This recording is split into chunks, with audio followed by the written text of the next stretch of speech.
ఓం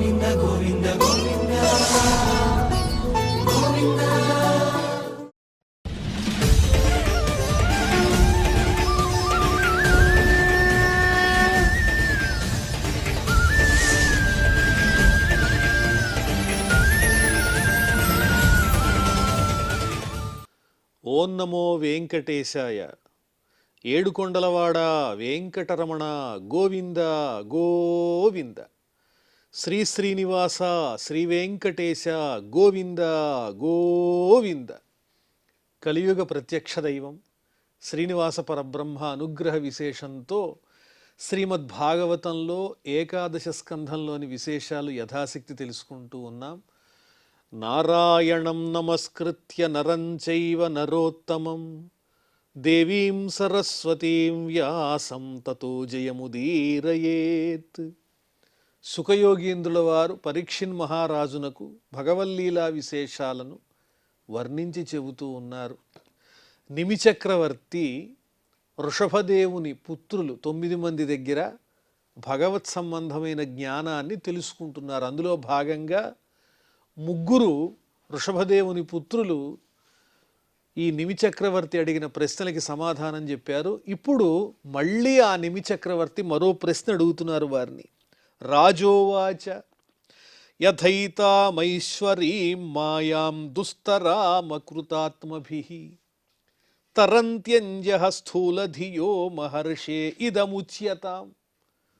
ఇంతకుముందు అంతరిక్షుడనే పేరు కలిగినటువంటి వృషభదేవుని పుత్రుడు ఏం చెప్పారు? భగవంతుని యొక్క మాయా విలాసాన్ని గురించి వర్ణించి చెప్పారు. సృష్టి, స్థితి, లయము ఇవన్నీ చెప్పారు. భగవంతుని మాయని దాటటం అసాధ్యము, దుస్సాధ్యం అనే చెప్పారు. అప్పుడు మహారాజు గారు అడుగుతున్నారు, ఈయన నిమిచక్రవర్తి, అయ్యా, జీవులు దేహాన్ని ధరించిన తర్వాత ఈ భూమి మీద పుట్టిన తర్వాత వాళ్ళు ఇంద్రియాలకి లోనైపోయే వాళ్ళే ఎక్కువ మంది ఉంటారు. ఇంద్రియముల యొక్క ప్రాబల్యం నుంచి బయటపడి పరమాత్మతత్వాన్ని అర్థం చేసుకునేటువంటి వాళ్ళు చాలా తక్కువ మంది ఉంటారు కదా. ఈ మాయ చూస్తేనేమో మీరు చెప్పిన విషయం వింటూ ఉంటే దుస్తరాం, దాటశక్యము కానిది. సముద్రాన్నైనా దాటచ్చేమో కానీ ఈ మాయని మాత్రం మనం దాటలేము. అలాంటప్పుడు ఏ విధంగా స్థూలధియ అంటే దేహమే ఆత్మ అని భ్రాంతి పడేటువంటి వాళ్ళు ఎవరైతే ఉంటారో సామాన్యులు, వాళ్ళు తేలిగ్గా ఏ విధంగా ఈ భగవన్మాయ నుంచి, విష్ణుమాయ నుంచి బయటపడతారో తేలికగా ఆ విషయాన్ని వర్ణించి చెప్పండి అని అడుగుతున్నారు నిమిచక్రవర్తి. ప్రబుద్ధౌవాచ. అప్పుడు ఆ 9 మందిలో ప్రబుద్ధుడనే పేరు కలిగినటువంటి వృషభదేవుని పుత్రుడు ఈ రకంగా సమాధానం చెబుతున్నారు నిమిచక్రవర్తికి. ప్రబుద్ధౌవాచ కర్మాణ్యారభమాణానాం దుఃఖహత్యై సుఖాయ చ పశ్యేత్పాక విపర్యాసం మిథునీచారిణాం నృణాం. దుఃఖాలు పోగొట్టుకోవడం కోసమని దేహాలు ధరించినటువంటి వారు కర్మలని ప్రారంభిస్తారు. ముఖ్యంగా ఈ లోకంలో మనకు కనిపించేది ఎవరు అంటే స్త్రీ పురుషులు. వాళ్ళు సమైక్యంగా దుఃఖాన్ని పోగొట్టుకోవాలి, సుఖపడాలి అని కర్మలని ఆరంభిస్తారు. ఇక్కడ ప్రధానమైన విషయం ఏమిటంటే ఆ ప్రారంభించినటువంటి కర్మలో ఏది సుఖము ఏది దుఃఖము అనే విషయాన్ని ఆలోచించేటువంటి జ్ఞానం వారికి ఉండదు. ఏదైతే సంసార సంబంధమైన దారుణమైన దుఃఖం ఉంటుందో దాన్ని సుఖంగా అనుకుని, నిజమైన సుఖాన్ని ఇచ్చేటువంటి పరమాత్మ సంబంధమైన ఆనందాన్నేమో అందుకోలేక ఈ దుఃఖంలోనే తిరుగుతూ అదే సుఖం అనుకుని దానివల్ల విపరీత ఫలితాన్ని పొందుతున్నారు. మిథుని చారిణాం నృణాం. దుఃఖాన్ని పోగొట్టుకోవాలి, సుఖం పొందాలి అని జంటగా స్త్రీ పురుష రూపంగా ఉన్నటువంటి ఈ జగత్తులోని ఈ దేహధారులైనటువంటి జీవులు ప్రయత్నం చేస్తూ ప్రయత్నించిన పనికి విపరీతమైన ఫలితాన్ని పొందుతున్నారు. అంటే సుఖం పొందాలనుకుని దుఃఖం పొందుతున్నారు. ఎందువల్ల? ఏది సుఖమో ఏది దుఃఖమో వాళ్ళకి తెలియదు కాబట్టి. నిత్యార్దితేన విత్తేన దుర్లభేన ఆత్మమృత్యున గృహాపత్యాప్త పశుభి కా ప్రీతి సాధితైశ్చలై. ఏది వాళ్ళు సుఖమని భావిస్తున్నారంటే సంపదలు, డబ్బు, అలాగే వైభోగాలు, ఐశ్వర్యాలు, ఇవన్నీ శాశ్వతం అనుకుంటున్నారు, ఇవే సుఖం అనుకుంటున్నారు. డబ్బు ఉంటే అదే అనంతమైన సుఖాన్ని ఇస్తుందని వాళ్ళు పొరపాటు పడుతున్నారు. కానీ డబ్బు ఎలాంటిది, ధనం ఎలాంటిది అంటే అది మృత్యువుతో సమానమైనది. ఎందుకోసం అంటే దానికోసం తపన పడడం ద్వారానే మృత్యువు సంప్రాప్తిస్తుంది. ఎంత తృప్తి పడితే మాత్రం సంపదకి అసలు తృప్తి అనేది కలుగుతుందా? ఎంత సాధించినా ఇంకా ఏదో కావాలి, ఇంకా ఏదో కావాలనే తపన తప్ప ఇక చాలు అని అనిపిస్తుందా? ధనాన్ని సంపాదించేటప్పుడు తృప్తి అనేది ధన సంపాదనలో కలగదు. కాబట్టి ఆ ధనం మీద ఉన్నటువంటి విపరీతమైన వ్యామోహం చేత అదే మరణ కారణమవుతూ ఉన్నది. ఎందువల్లంటే నిరంతరము దాని పట్ల ఒక విధమైన ఆశ, దానికోసం ప్రయత్నం, తీవ్రమైన శ్రమ, పీడ కలుగుతుంది. తద్వారా అనేక కష్టాలు కలుగుతూ ఉంటాయి. గృహాపత్యాప్త పశుభి, అంతేకాదు ఇల్లు, సంతానము, బంధువులు, పశు సంపద, ఇలాంటివన్నీ సమృద్ధిగా కావాలి, ఒక గుర్తింపు కావాలి, మనం ధనికులు అనేటువంటి పేరు పొందాలి. ఇట్లాంటివన్నీ ఎలాంటివంటే చలైహి, చంచలమైనవి, అవి స్థిరమైనటువంటివి కాదు. అలాంటి చంచలములైనటువంటి సంపదలను సాధించటం కోసం డబ్బు మీద ఉన్నటువంటి, ధనం మీద ఉన్నటువంటి వ్యామోహంతో మానసిక పీడ పొందడం తప్ప వాటి వల్ల ప్రయోజనమే లేదు. అది మృత్యువుని కలిగించేదే తప్ప మృత్యువు నుంచి రక్షిస్తుందా? ఎన్ని ధన సంపదలు ఉన్నా కూడా మానవ దేహాన్ని విడిచిపెట్టిన తర్వాత అవి ఈ దేహం విడిచినటువంటి జీవుడితో పాటు వెంట తీసుకెళ్ళటానికి వీల్లేనివి కదా. అందువల్ల ఆయుః ప్రమాణం ఎంతుందో అంతవరకు మాత్రమే, ఆరోగ్యం ఉన్నంత వరకు మాత్రమే ఎన్ని విషయ సుఖాలు అనుభవించినా తదనుగుణమైనటువంటి ధనంతో తృప్తి పడుతూ ఉన్నామని భ్రమిస్తాం. కానీ ఆ ధన సంపాదనలో పడి ఆయువు క్షీణిస్తోంది, మరణం ఆసన్నమవుతోంది, మళ్ళీ పుట్టుక లేకుండా చేసుకోవాలి అనే ఆలోచన కలగకుండా పామరత్వంతోనే కూడి ఉంటాం. ఏవం లోకం పరం విద్యాత్ నశ్వరం కర్మ నిర్మితం సతుల్యాతిశయధ్వంసం యథా మండలవర్తినాం. ఈ లోకంలో ఇదే వ్యతిరేకమైనటువంటి దిశగా భావన చేస్తూ ఏది అశాశ్వతమో దాన్ని శాశ్వతం అనుకుంటూ ఏదో కష్టపడి కర్మలను ఆచరిస్తున్నామని లౌకికమైనటువంటి విషయవాంఛలతో కూడిన కర్మలను, కామముతో కూడినటువంటి కర్మలను ఆచరిస్తూ వాటి ద్వారా నశించిపోయేటువంటి ఐశ్వర్యాన్ని కూడబెట్టుకుంటున్నారు. అంటే నశించనటువంటి పరమాత్మని విడిచిపెట్టి నశించిపోయేటువంటి ధనాన్ని పెంచుకుంటున్నారు. ఇది అజ్ఞానంతో కూడినటువంటి పని. అంతేకాకుండా ఒకరు ఎక్కువ ఒకరు తక్కువ అనేటువంటి భావన కూడా. ఈ ఎక్కువ తక్కువలకి ఏ విధమైనటువంటి పరిమితి ఉన్నది? ఒక చక్రవర్తి ఉన్నాడు, ఆయన పెద్దవాడు అనుకుంటే ఆయన కింద సామంతరాజులు ఉంటారు. ఈ సామంతరాజుల్లో మళ్ళీ హెచ్చు తగ్గులు ఉంటాయి. చక్రవర్తికి దగ్గరగా ఉండేవాళ్ళు ఉంటారు. ఆ సామంతరాజులు చక్రవర్తులు అవ్వాలనుకుంటారు. చక్రవర్తులు అయిన తర్వాత ఇంకా ఏదో కావాలనుకుంటారు. ఈ విధంగా ఈ హెచ్చు తగ్గులతో కూడినటువంటి పరిస్థితులను అనుసరించి ఆశల్లో భేదాలు కలుగుతూ ఉంటాయి. అదే కాకుండా ఆ సుఖాలకి ఎన్నటికీ తరిగిపోవటం అనేది ఉండదు. సాక్షాత్తు స్వర్గ సుఖాలు పొందినప్పటికీ కూడా అవి కూడా క్షీణించిపోయేవే. పుణ్యం వల్ల వచ్చేటువంటి స్వర్గాన్ని అనుభవించిన తర్వాత మళ్ళీ మానవలోకంలో జన్మించవలసిందే. తస్మాత్ గురుం ప్రపద్యేత జిజ్ఞాసు శ్రేయ ఉత్తమం శాబ్దే పరే చ నిష్ణాతం బ్రహ్మణ్యుపశమాశ్రయం. అందువల్ల ఓ నిమిచక్రవర్తి ఏం చేయాలంటే సరైనటువంటి మార్గాన్ని అందించేటువంటి సద్గురువుని వెతికి పట్టుకోవాలి. ఆ సద్గురువుని అన్వేషించిన తరువాత తనకు నిజమైన శ్రేయస్సేదో అది బోధించమని ఎంతో వినయపూర్వకంగా ప్రార్థించాలి.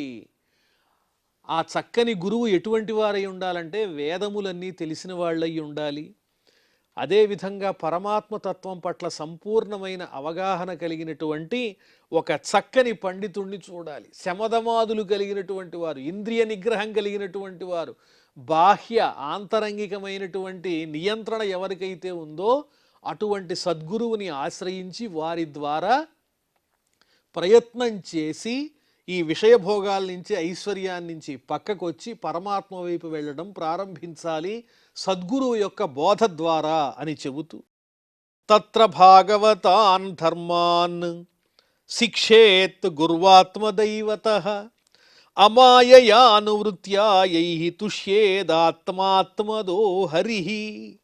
అటువంటి గురువు ద్వారా శమధమాదులు కలిగినటువంటి చక్కని లక్షణాలు కలిగిన గురువు లక్షణాలు కలిగినటువంటి సద్గురువుని ఆశ్రయించి వారి ద్వారా ఈ భగవత్ సంబంధమైనటువంటి ధర్మాలు ఏవైతే ఉన్నాయో, భక్తుడు ఏ విధంగా ఉండాలి, భగవంతుడిని ఏ విధంగా పొందగలమో ఈ విషయాలన్నీ ఆ గురువు ద్వారా తెలుసుకోవాలి. మరి గురువుని ఆశ్రయించినప్పుడు ఆ గురువుని సేవించాలిగా.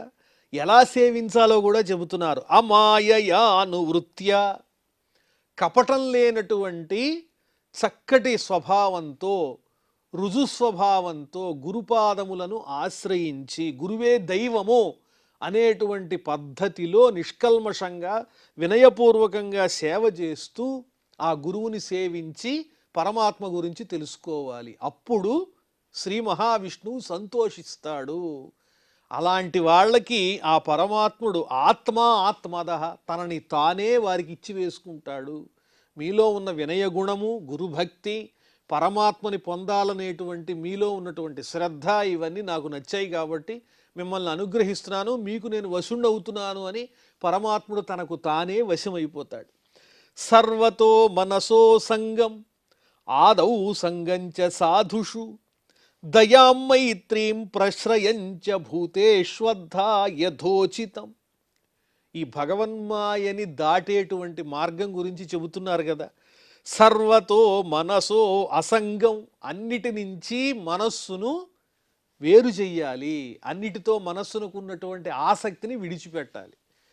ఏదైతే లౌకికమైనటువంటి సుఖాన్ని ఇచ్చేది ఉందో దాన్ని అంటించుకోకూడదు. ఆదౌ సంగంచ సాధుషు, భక్తులైనటువంటి వాళ్ళు, సాధు స్వభావం కలిగిన వాళ్ళు ఎవరైతే ఉంటారో వాళ్ళతో మైత్రి కలిగి ఉండాలి. దయాం మైత్రీం ప్రశ్రయంచ భూతేష్వద్ధా యథోచితం. అలాగే దయాగుణం ఉండాలి అందరి యందు, స్నేహభావం ఉండాలి, వినయం ఉండాలి, సమస్తమైన ప్రాణుల యందు సాక్షాత్తుగా సమానమైనటువంటి భావంతో ప్రవర్తించేటువంటి లక్షణం ఉండాలి. అదే తగినటువంటిది. ఇలాంటి లక్షణాలు కలిగినటువంటి వాళ్ళే పరమాత్మకి ఇష్టలవుతారు. వాళ్ళు మాయను దాటి పరమాత్మను చేరుకోగలుగుతారు. శౌచం తపస్థితిక్షాం చ మౌనం స్వాధ్యాయమార్జవం బ్రహ్మచర్యమహింసాంచ సమత్వం ద్వంద్వ సంజ్ఞయో. అదేవిధంగా శౌచం అంటున్నారు. శారీరకమైన మానసికమైనటువంటి శుద్ధి అవసరము. శారీరకంగా బాహ్యంగా శుచిగా ఉన్నప్పటికీ మనసులో కల్మషం ఉండకూడదు. మనస్సు శరీరము రెండూ శుద్ధిగా ఉండాలి. అలాగే నిరంతరము తపస్సు అంటే ఏమిటి? తపన పడడం, ఎవరి కోసం? ఆ పరమాత్మ కోసం తపన పడడం. అలాగే తితిక్ష, సహనం కూడా ఉండాలి. మనం ఈ సంసార దుఃఖాన్ని దాటాలి అంటే కావలసింది ఏమిటంటే సహనంతో పరమాత్మను చేరుకునే ప్రయత్నం చేయాలి. అలాగే మౌనం, అధికంగా మాట్లాడకూడదు. ఎక్కువగా మాట్లాడితే అసత్యాలు దొల్లే అవకాశం ఉంది. అందువల్ల సత్యాయమిత భాషిణాం అని కాళిదాసు గారు వర్ణించినట్లుగా మౌనంగా ఉండాలి. స్వాధ్యాయమార్జవం, అలాగే వేదాధ్యయనం, భగవంతుణ్ణి గురించి వర్ణించేటువంటి గ్రంథం ఏదైతే ఉంటుందో దాన్ని అధ్యయనం చెయ్యాలి. భగవంతునికి వ్యతిరేకమైనటువంటి జ్ఞానాన్ని ఇచ్చేటువంటి గ్రంథాలను చదవకూడదు. ఆర్జవం, రుజుమార్గంలో ఉండాలి. సత్యమైనటువంటి నిష్ఠతో కూడిన ప్రవర్తన ఉండాలి. అసత్య ధోరణి ఉండకూడదు. బ్రహ్మచర్యమహింసాంచ, బ్రహ్మచర్య నిష్ఠలో ఉండాలి, హింసా మార్గాన్ని విడిచిపెట్టాలి. సమత్వం, అందరి యందు సమభావంతో ఉండాలి. ద్వంద్వ సంజ్ఞయో, అలాగే రెండు అనేవి ఏవైతే ఉంటాయో వాటిని విడిచిపెట్టాలి, ద్వంద్వములను విడిచిపెట్టాలి. సుఖదుఖాలు, శీతోష్ణములు ఇత్యాదిగా కలిగినటువంటి ద్వంద్వములను విడిచిపెట్టాలి. సర్వత్రాత్మేశ్వరాన్వీక్షాం కైవల్యమనికేతతాం వివిక్త చీరవసనం సంతోషం ఏన కేనచిత్. మనం ధరించేటువంటి శారీరకమైనటువంటి శరీరం మీద మనం ధరించే వస్త్రాలు కానీ మన స్వరూపం కానీ ఏదైతే ఉంటుందో అది మనలో ఉన్నటువంటి ఆ భక్తిభావాన్ని ప్రేరేపించేదిగా కూడా సహకరిస్తుంది. అదే చెబుతున్నారు ఇందులో. అంతటా కూడా పరమేశ్వరుడున్నాడనేటువంటి దృష్టితో ఉండడమే కాకుండా ఏకాంతంగా ఉండడం అలవాటు చేసుకుని నిరంతరము భగవద్ధ్యానంలో ఉండాలి. అలాగే ఇంటి మీద ఉన్నటువంటి మమకారాన్ని విడిచిపెట్టాలి. అసలు ఇల్లు అనేదే ఉండకూడదు అంటే అర్థం ఏమిటంటే, నా ఇల్లు, నేను కష్టపడి కట్టుకున్నటువంటి ఇల్లు, ఇందులో ఇన్ని గదులున్నాయి, ఇంత అందమైనది నా ఇల్లు. ఈ విధంగా ఈ ఐహికమైనటువంటి గృహాదుల యందు వ్యామోహం పెరిగినట్లయితే దానివల్ల కలిగేటువంటి నష్టం ఏమిటి? అలా అనుకోవటం తప్పని చెప్పట్లేదు. దానివల్ల కలిగే నష్టం ఏమిటంటే వీటి యందు ఉన్నటువంటి మమకారాతిశయం చేత జీవితంలో భగవంతుని పట్ల జ్ఞాపకం అనేది తగ్గిపోతూ ఉంటుంది. అందువల్ల మన అర్థం ఏమై ఉండాలి? ప్రయోజనం అంటే పరమాత్మ పరంగా ఉండాలి. ఇది నాది అని ఈ ఐహికమైనటువంటి గృహాదుల యందున్న ఆసక్తిని విడిచిపెట్టమంటున్నారు. అలాగే చీరవసనం, విలువైనటువంటి అమూల్యమైనటువంటి చక్కని నిగనిగా మెరిసిపోయేటువంటి వస్త్రధారణ చేస్తే తద్వారా సౌందర్యం పట్ల ఆసక్తి పెరుగుతుంది. అందువల్ల నార వస్త్రాలు ధరించాలి. సంతోషం ఏన కేనచిత్, దొరికిన దానితో తృప్తి పడాలి, సంతోషించాలి. ప్రాణాన్ని నిలుపుకోవటానికి అవసరమైనటువంటి ఏదైతే ఆహారం ఉంటుందో దానితోనే తృప్తి చెందాలి. అధికంగా సంపాదించి కూడబెట్టాలనే ఆలోచన భగవద్ధ్యానానికి దూరం చేస్తుంది. అదొక పెద్ద విఘ్నం అని చెబుతున్నారు. శ్రద్ధాం భాగవతే శాస్త్రే అనిందామప్యత్ర చాపి మనోవాకర్మ దండంచ సత్యం శమదమావపి. అలాగే భగవంతునికి సంబంధించినటువంటి శాస్త్రం ఏదైతే ఉంటుందో, గ్రంథం ఏదైతే ఉంటుందో దాని యందు ఆసక్తి, శ్రద్ధ ఉండాలి. అదే సమయంలో ఇంకో ముఖ్యమైన విషయం చెబుతున్నారు. ఇది ఉన్నట్లయితే లోకంలో ఎంత శాంతి వస్తుంది.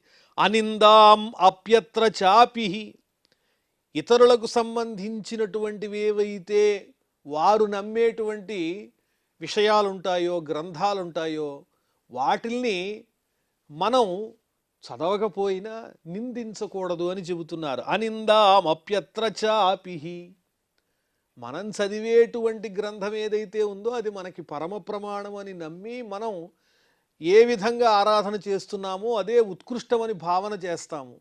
అది మనకి తరించేటువంటి మార్గం. అదే సమయంలో ఇతరులను నిందించటం ఏదైతే ఉందో అది కూడా మన పుణ్యాన్ని నశింపజేస్తుంది. మనోవాకర్మ దండంచ సత్యం శమదమావపి. మనస్సు, అదేవిధంగా వాక్కు, శారీరకమైనటువంటి నిగ్రహము ఇవన్నీ ఉండాలి. మనస్సు నిగ్రహంగా ఉండాలి, వాక్కు నిగ్రహంగా ఉండాలి, అదేవిధంగా శారీరకమైనటువంటి ఇంద్రియాలు నిగ్రహంగా ఉండాలి. ఎప్పుడూ నిజాన్నే పలకాలి అని చెబుతూ ఉన్నారు. శ్రవణం కీర్తనం ధ్యానం హరేరద్భుత కర్మణః జన్మకర్మ గుణానాంచ తదర్థే అఖిల చేష్టితం. ఆ పరమాత్మకు సంబంధించినటువంటి గుణాలు ఏవైతే ఉన్నాయో వాటిల్ని చక్కగా శ్రవణం చేయటం, ఆయన గొప్పతనాన్ని గురించి కీర్తించటం, ధ్యానం చేయటం, అద్భుతమైనటువంటి లీలా విశేషములను ఆచరించిన ఆ పరమాత్ముని దివ్య లీలలను నిరంతరము శ్రవణం చేయటం, మననం చేయటం, పఠనం చేయటం. జన్మకర్మ గుణానాంచ, ఆయన ధరించేటువంటి విచిత్రమైన అవతారాలు, ఆయన చేసినటువంటి అనేక కర్మలు, అలాగే ఆయన యొక్క కళ్యాణ గుణములు అవన్నీ చక్కగా ధ్యానం చేస్తూ తదర్థే అఖిల చేష్టితం. మనం ఏమి చేసినా, ఏ కర్మను ఆచరిస్తున్నా తత్సత్ శ్రీనివాసార్పణమస్తు, ఏతత్ సర్వం శ్రీకృష్ణార్పణమస్తు అని అంతా పరమాత్మ కైంకర్యపరంగా చెయ్యాలే తప్ప నేను చేస్తున్నాను అనేటువంటి కర్తృత్వ భావం ఉండకూడదు. ఇష్టం దత్తం తపో జప్తం వృత్తం యచ్చాత్మనః ప్రియం దారాన్ సుతాన్ గృహాన్ ప్రాణాన్ యత్పరస్మై నివేదనం. యజ్ఞాలు చేసిన, దానం చేసిన, తపస్సు చేసిన, జపాలు ఆచరించిన, ఇవన్నీ పరమాత్మ స్వరూపమే, ఆ పరమాత్ముని కొరకే. అలాగే మన వ్యక్తిత్వం కానీ, మనకిష్టమైనది ఏదన్నా ఉంటే అది కానీ, భార్య, పుత్రులు, గృహాలు, మన ప్రాణాలు ఏవైతే మనకు నిత్య జీవనంలో ఉన్నాయో అవన్నీ సాక్షాత్తు పరమాత్మ స్వరూపమే తప్ప వేరొకటి కాదు. ఇవన్నీ పరమాత్మునికే సమర్పణ అనే భావంతో ఉండాలి. ఏవం కృష్ణాత్మనాథేషు మనుష్యేషు చ సౌహృదం పరిచర్యాం శోభయత్ర మహత్సు నృషు సాధుషు.